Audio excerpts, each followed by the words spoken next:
우리는 두려움이 참 많은데요. 그 두려움 중에 하나가 뭐냐면 미래를 모르기 때문에 두렵죠.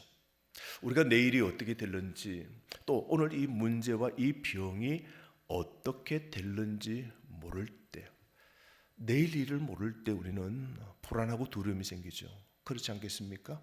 통장 잔고가 부족할 때, 내일 먹거리가 어떻게 될까? 내 삶이 어떻게 될까? 두렵죠. 우리가 건강검진을 받았습니다. 의사 선생님이 갸우뚱하면서 약 한번 이거 먹어봅시다. 근데 먹어보고 난 다음 내일은 어떻게 될는지 기다리면서도 불안하죠. 우리가 관계도 직장도 내일도 우리가 확신할 수 없을 때 우리는 두려움이 있습니다. 오늘 여러분 가운데서도 어떤 두려움이 있습니까? 삶의 무게. 그래서 영적으로 막 피곤하죠. 그죠? 막 불안하고 걱정하고 이러면 우리 삶의 영적 활력보다는 이게 어떻게 될 것인가 그런 생각 여러분 혹시 들지 않습니까? 근데 여러분 오늘 이 하나님의 말씀 보시면 하나님은 흉년이 오기 전에 바로에게 꿈을 주신 걸 보게 됩니다. 여러분 세상은 우연찮게 오늘 이 말씀대로 풍년이 막 한 해가 또 풍년이고 그 다음 해가 풍년이고 풍년이 7년 동안 되어질 때마다 사람들은 이게 웬 이런 로또를 맞았나 이게 이런 행운이 있나 이런 생각이 들지만 위의 관점에서 보면 이 땅의 풍년이 지나 흉년은 우연이 아니라 뭐예요? 하나님의 계획이라는 것을 우리는 알 수 있죠. 이 세상은 모든 사람은 우연이다라고 말하지만 성경은 하나님께서 역사를 주관하신다. 이걸 우리가 분명히 말씀하고 있는 걸 우리는 듣고 살지 않습니까?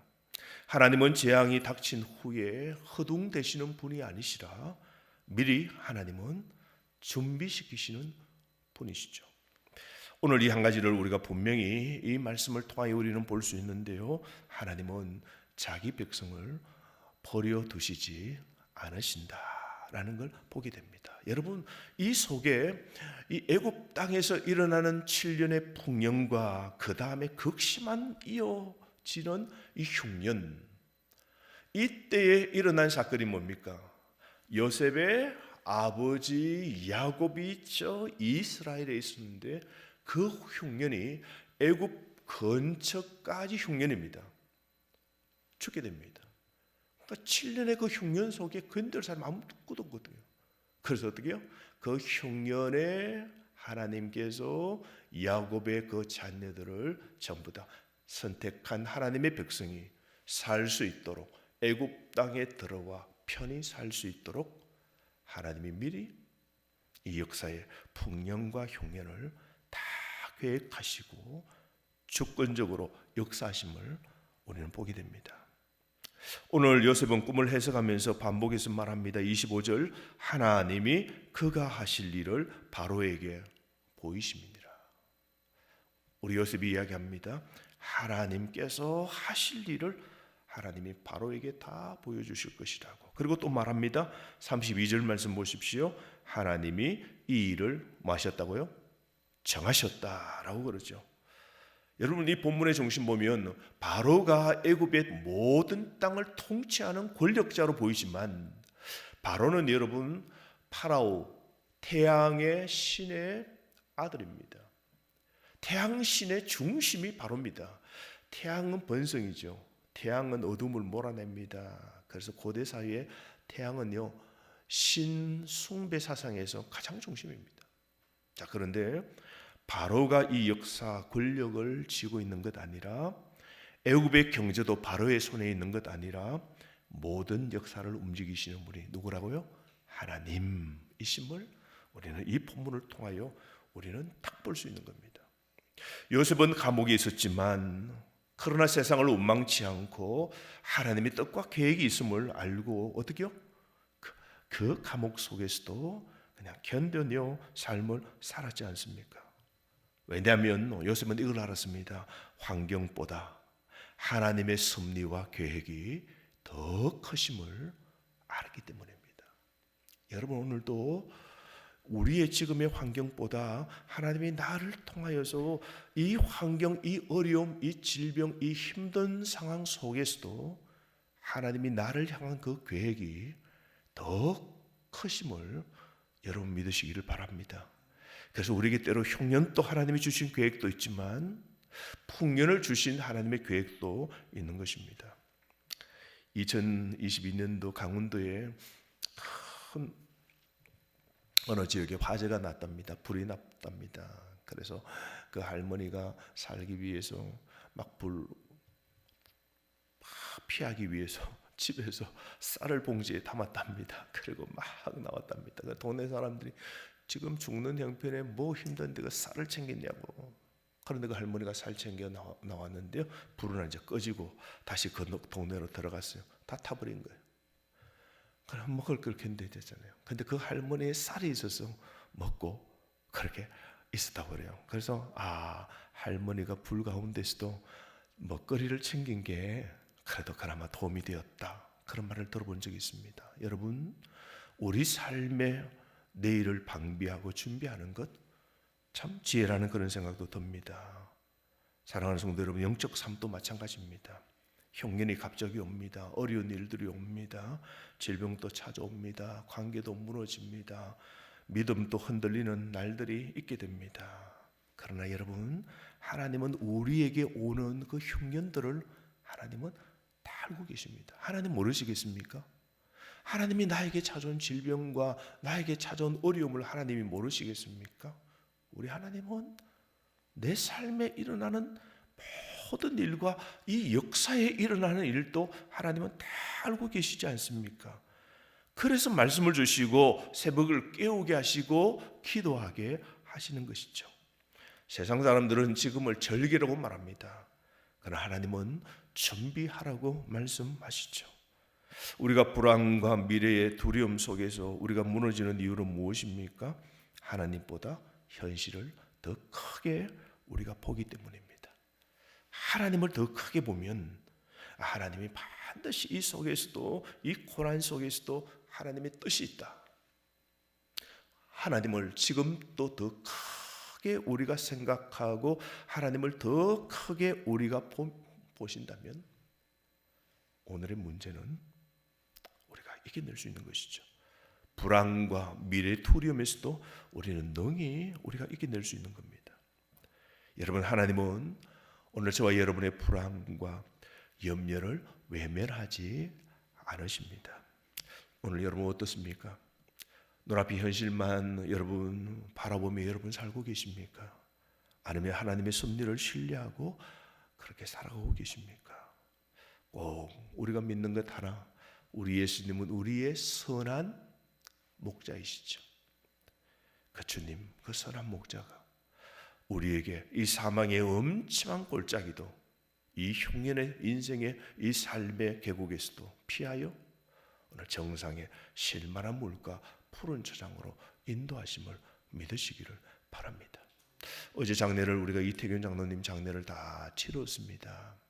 나이가 90이에요. 참 그분, 저와 함께한 긴 세월 아내가 심한 치매가 와서 이 안양으로 교회를 따라왔습니다. 서울에 있을 때 그곳에 서울 사람이었고 교회가 여기에 옮기자 교회 가까이 온다고 안양에 와서 그렇게 교회를 섬겼습니다. 이 새벽을 비가 오나 눈이 오나 부부가 지켰습니다. 그리고 아내가 치매가 걸려 너무 힘들고 챙기는 게 어려워서 딸들이 아버지 안 돼요. 아버지가 어떻게 밥을 다 챙기고 반찬을 챙기고 엄마를 지금 그렇게 간호해요. 내가 가까이 와요. 그래서 큰딸이 당겨서 서울 양천구로 가셨습니다. 떠나실 때 하신 말씀이 내가 떠나면 이 새벽기도 누가 이 자리 채웁니까? 그랬습니다. 그때도 이렇게 많지는 않잖아요. 새벽기도가. 내 자리를 목사님 누가 채우는 게 걱정입니다 라고 그렇게 가셨습니다. 제가 이 교회 부임하고 떠나실 때까지 그분의 믿음의 태도는 한 번도, 단 한 번도 목회에 관해서 목사님 이러십시오, 저렇게 하십시오, 그건 안 됩니다, 설교를 잘 하십시오, 목사님 왜 행정을 그렇게 하십니까? 한마디도 그런 말씀 안 했습니다. 제가 힘들 때 목사님 됩니다. 하나님 도와주시고 하나님이 능히 됩니다. 반드시 되고 말고요. 목사님 힘내세요. 하나님이 하십니다. 나 그런 사람 참 우리 교회 몇 사람 가운데 한 분이십니다. 한 번도. 그분 때문에 얼마나 많은 힘을 얻었는지. 목사가요 막 힘 있는 것 같지만 지지를 받고 싶을 때가 있어요. 격려하는 사람들 무한신뢰. 힘내십시오. 이제 부흥을 위해서 목사님 힘내십시오. 됩니다. 할 수 있습니다. 가능합니다. 제가 약하고 부족한 부분은 그걸 덮어주고 그렇게 할 때 이 목사가 힘이 나거든요. 힘을 내게 해서 제가 이 어쩌면 20년을 버티게 하신 진짜 성도 중에 한 분이었습니다. 장례를 치면서 얼마나 끄끄 제가 이 눈물이 터지던지요. 어제 마지막으로 그 아버지의 그 시신을 이제 보낼 때 그 자녀들이 뭐 얼마나 그렇게 우는지 그 자손들이 수두룩한 거예요. 이람이 있는데 그래서 제가 이야기했습니다. 여러분은 할아버지 아버지의 신앙을 반드시 이어가야 잘 될 수밖에 없노라고. 그리고 그 믿음을 지켜 살아야 된다라고 그렇게 고백했습니다.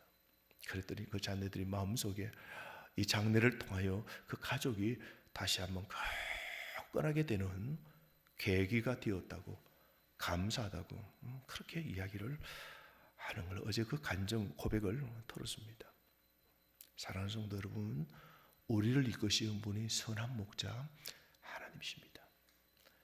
내 삶의 흉년과 풍년을 어쩌면 이렇게 반죽하시고 때로는 나를 이렇게 어떻게 훈련하셔서 결국엔 우리를 어떻게 아버지 집에, 내가 아버지 집에 영원히 이사옵나이다. 시편 23편의 마지막 고백이 사망의 음침한 골짜기를 지나고 때로는 쉴만한 물가와 푸른 초장이 있는 이런 삶들로 우리 인생을 살아가다가 마지막에는 내가 아버지 집에 영원히 있게 하실 우리를 이끄시는 목자, 그 예수님 하나님, 우리 인생의 삶의 길이를 일어나는 삶의 모든 흉년과 풍년, 잘됨과 어려움, 모든 걸 하나님께서 다 하시고 계획 속에 우리를 하나님이 이렇게 이끌어 가시고 우리 삶의 모든 걸 하나님이 도와주시고